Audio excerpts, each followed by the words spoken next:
everybody. It's Laura, and welcome to the class of 74. As you'll recall, Cynthia's mother had just talked to Mr. Gagliardi, and he knew what was going on with Clay. And when we left Cynthia, she was panicking because her mother said Clay was being rushed to Mass General in Boston to see if they could save his hand.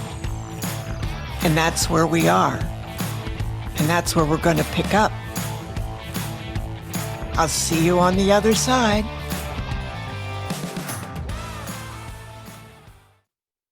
Episode 22. And that's it? Did her mother just say, try to save Clay's hand? Which hand? Cynthia asked. He didn't say. I need to talk to Mr. Gagliardi, Cynthia said, scrambling off the bed. Darling, wait. I can't, Mom. She was already running down the hall into her parents' room. She tore open the drawer of her mother's nightstand to get out her address book. Flipped through to the G's, find the plumber's number. Where was Mr. Gagliardi, Mom? She yelled. Home or shop? Shop, I think, she answered from the doorway. Cynthia punched in the number, but the line was busy. Come on, she muttered, pushing the receiver button down and dialing again. Busy again. Get off the phone, Cynthia pleaded to the ceiling as she dropped down onto the bed. Mimi and her mother were whispering out in the hall. Could she call the Seatons and hopefully get Patrick? Mrs. Seaton would probably answer, though. Maybe the Seatons had a children's line. She rifled through the phone book to find the Seatons. No kid's phone was listed. She picked up the phone to go ahead and punch in the number, but then stopped. She shouldn't intrude on Mrs. Seaton. Try Mr. Gagliardi again, she thought. So she did. Busy. What about Patrick's girlfriend, Cheryl? Maybe she'd know something. What was her last name? It was something like that song on the Doors Day show. Que sera, sera. Saraval, that was it. But she lived in Greenwich, and even though it was in Fairfield County, it was a toll call and her father would get upset. Better try Mr. Gagliardi again first. This time he picked up. Mr. Gagliardi, which hand? Cynthia, he said. Yeah, my mom just said they were trying to save Clay's hand. Which one? His right. Tears sprang into her eyes, and with relief she let herself fall back on the bed. Thank you, God, she said quietly. Cynthia? It's not his pitching hand, she said, tears flowing. No, that's right, Mr. Gagliardi said. It's not his pitching hand. When Cynthia's mother came over to take the phone from her, she rolled over to bury her face. It was not his pitching hand. Thank you, God, thank you. Paul, her mother said. I see. That is cause for hope. Yes, I understand. I'll make sure Cynthia understands too, so she's prepared. Thank you, Paul. We sure would appreciate it. Okay, thank you, dear. Take care. Goodbye. Cynthia was smelling the bedspread. It smelled like downy. She rolled over and sat up, wiping her eyes. Make sure I understand what? Her mother explained that it appeared that Clay's efforts to get his hands free had started a process called compartment syndrome, where the pressure from a lack of circulation deprived the tissue in his hand of oxygen. He sensed something very bad was happening and stopped struggling, which immediately made his left hand and ankles feel better, so he tried to stay as motionless as possible for all those hours. The question was, how much of the tissue in his right hand had survived? There was cause for hope because Mass General had the most advanced medical treatments for hand injuries in the entire world. So if anyone could save it, Mrs. Schuyler coaxed Cynthia to come down to the kitchen and start her homework while she figured out what they would do for dinner. Cynthia had just sat down at the kitchen table when the telephone rang again. Her mother answered it. Evan, dear, how are you feeling? She held the phone under her chin while she lit a cigarette. That's wonderful. Your parents must be ecstatic. She covered the mouthpiece to whisper, he's getting the all clear from the doctors. She exhaled smoke, nodding. Yes, she's right here. A flicker of confusion passed over her face. Lois Lane? Do you know something I don't know? No. She hasn't said a word about it. She glanced at Cynthia, and in the next moment, her mouth parted. Cynthia did? She smiled, inhaling smoke, listening, and put her cigarette down in the ashtray. She exhaled quickly. Her father's going to love this. When he was a boy, he built crystal sets to find foreign radio stations. Her smile expanded. Well, thank you for cluing me in on events in my own daughter's life. Hold on, Evan. I'm passing her the phone. She held it out to Cynthia, who had risen from the table. Evan says Clark Kent has nothing on you, Lois Lane. You're faster than a speeding bullet. Please don't stay on long expecting your father to call. Hi. You didn't tell your mother you scooped the New York Times today? She laughed a little. He sounded like his old self. Who told you that? Phil's guidance counselor said you ran into the front office with the driver's ed teacher and called in a story about guards and prisoners getting killed in upstate New York. How do you know the driver's ed teacher? I hear he's a real goof. That's what you want to know about, Cynthia said. Nothing about the people killed at Attica? Oh, come on, Cynthia. Everybody knew what was going to happen when the prisoners took over the prison. I didn't, she said. Then the reporter lucked into the right person, didn't he? What were you doing on a ham radio? What is a ham radio anyway? Mimi came into the kitchen. Her mother was taking out a big Tupperware thing out of the freezer. I'll tell you about it later, she told him. Her mother held up the Tupperware thing. Is beef stew okay with everybody? Cynthia nodded vigorously. Yes.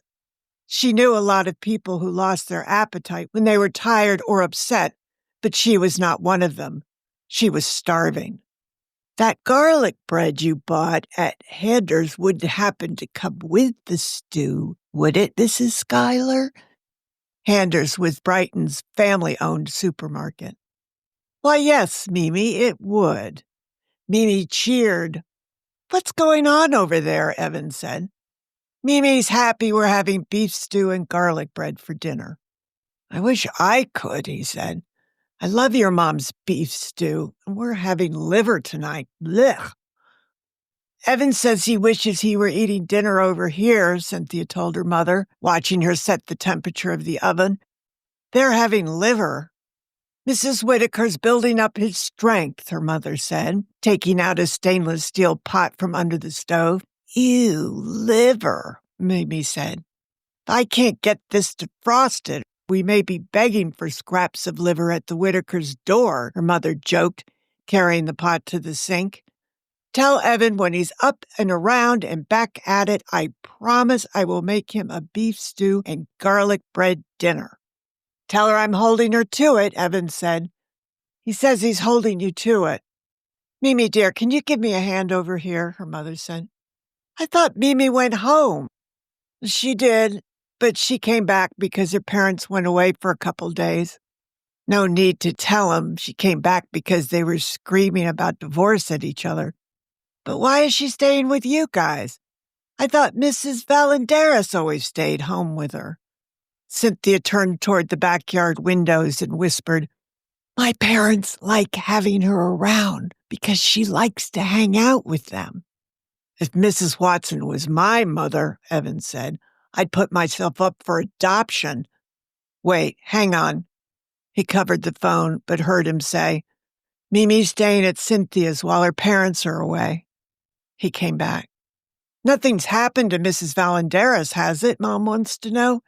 No, Evan said.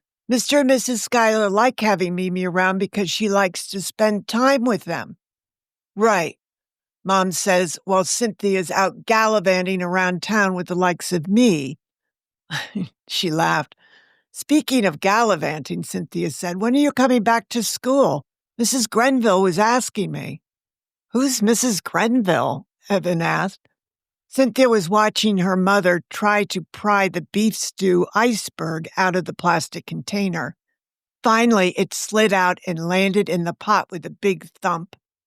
Your guidance counselor. Oh, you learn something new every day, Evan said. Probably Thursday.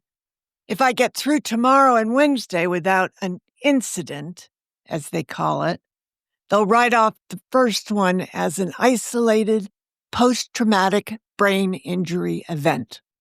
Well, that's great, Evan, although it sounded terrible. Almost great. I can't play soccer for 2 weeks. Oh, that's hard, she said. Evan's mother was talking to him again. Yeah, well, maybe it'll be 3 weeks, he added. The coach wants me at all the practices and games, and I'm going to be assistant coach. You're going to boss around the upperclassmen on the field? Cynthia asked. He laughed. No, I think I'll be assigned to JV. Oh, hey, Cynthia, what the heck happened to Clay Seaton? Andrew said the police searched the school grounds today because he ran away or something. He didn't run away, Cynthia said. Well, that's what everybody's saying. Then to his mother. Cynthia says he did not run away.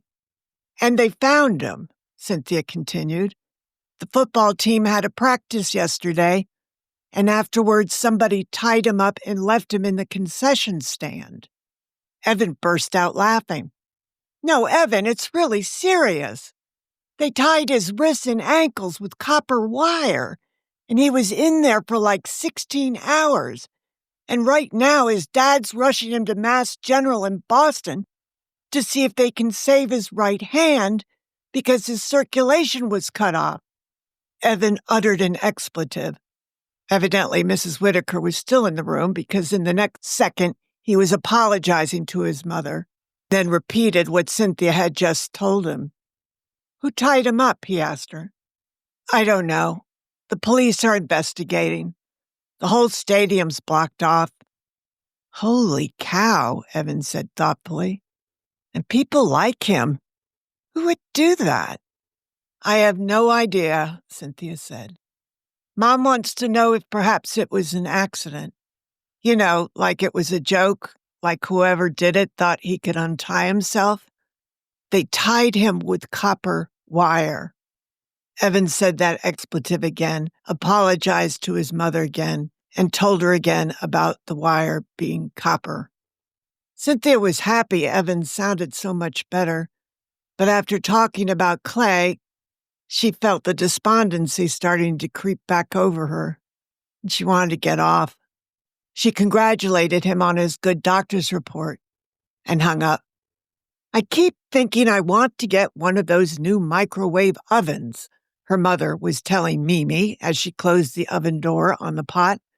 But then I see that $500 price tag and think, what do you really want, Liz?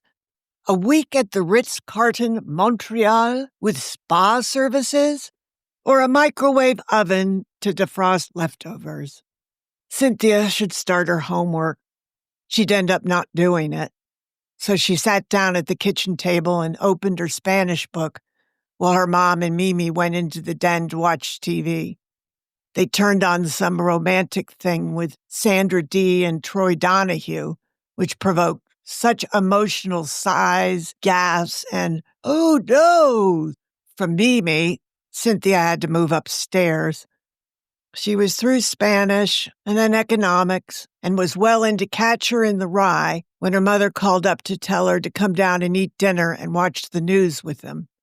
She was still debating whether Holden Caulfield was okay or a jerk when she arrived downstairs to find the TV trays were already set up in the den, and all she had to do was serve herself some stew and garlic bread and sit down and eat. In the den, her mother was sitting in her father's big leather chair, as she often did when he was away, but when she saw Mimi sitting in her mother's chair, she looked over at her mother, who looked right back at her. So Cynthia didn't say anything and took her usual seat on the end of the couch. Mimi's takeover of her mother was now complete. Her mom and dad's chairs had the best view of the TV. The local news said very little about Attica, her mother reported. I've got Channel 2 on because I want to hear what Walter has to say about it. Mom knew Walter Cronkite in the war, Cynthia told Mimi. You're kidding. Sort of knew him. He hung out at the same bars as the Flyers. He was a print journalist until Morrow persuaded him to become one of his boys. Who's Morrow? Mimi asked. Edward R. Murrow, her mother said, taking a sip of her Bloody Mary.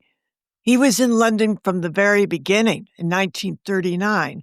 He recorded radio reports during air raids and bombings so Americans could hear what was going on over there. That was Cynthia's cue. America wasn't in the war yet, and the Royal Air Force and the Royal Canadian Air Force were getting slaughtered trying to defend London. Slowly decimated is a better description, her mother said, taking another sip of her drink, because they were flying on a wing and a prayer. They were so shot up.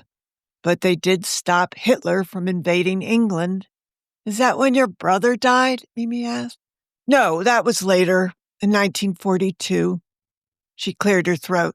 Anyway, Walter came in 43 to be one of Murrow's boys, and he flew a couple of missions out of Suffolk. He was recording a story over Germany on a bomber mission and almost got shot down. It was very dramatic. Murrow edited the tapes into a story and sent it back to New York to air, and Walter's name was made. Nobody had ever heard what such a mission was like before. At 7, the CBS News studio appeared on the TV, and the announcer said, "This is the CBS Evening News with Walter Cronkite." And then the camera went in for a close-up of America's most trusted newsman. He said, "Good evening," but his expression was grave. In Attica, New York, he said, the 4-day prison revolt ended in bloodshed after Governor Rockefeller ordered a combination force of state troopers and National Guardsmen to retake the prison. During the ensuing coverage, Cynthia remarked, "Another prisoner died. There were only 27 this morning. Now there's 28. The telephone rang. Cynthia got up to get it because she didn't want to watch the news anymore. She had thought it would be cool to try and see if she could figure out if anyone in the crowd outside the prison might be her reporter. But there was nothing cool about the coverage. Nothing. It was ugly, dirty, raining, and depressing. She picked up the phone. It was Evan again. "Guess what?" he said. "I hope it's good news because we're watching the news about Attica and it's completely depressing." "It's not good news," Evan told her. Still, he sounded a little excited about whatever it was. "Dad just got home and says Victor Ronsky left Tarrant Meadows over the weekend." Cynthia's mouth fell open. "I thought he was supposed to be in there for a couple of weeks." "We all did," Evan said, "but his father's insurance wouldn't cover it." "But he's sick." "Not the right kind of sick," Evan said. "They say his problem isn't physical, it's mental, so they won't cover any treatment." Silence. "And that's it?" Cynthia said. "He's out and violent and crazy, and no one's going to do anything?"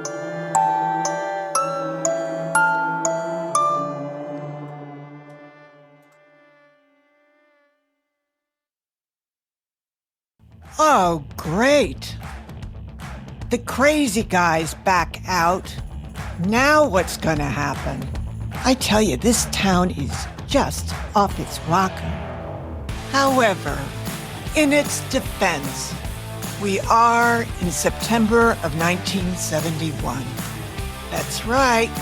There wasn't anywhere to go for alcohol or drug addiction treatment. And insurance companies didn't cover psychiatric problems. Oh, how soon we forget.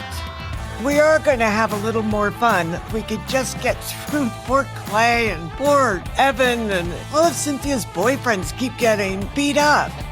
Also, join our Facebook group. I hope you have a fabulous week. Remember, we don't drink and drive anymore, ever. But we do have fun. Be well.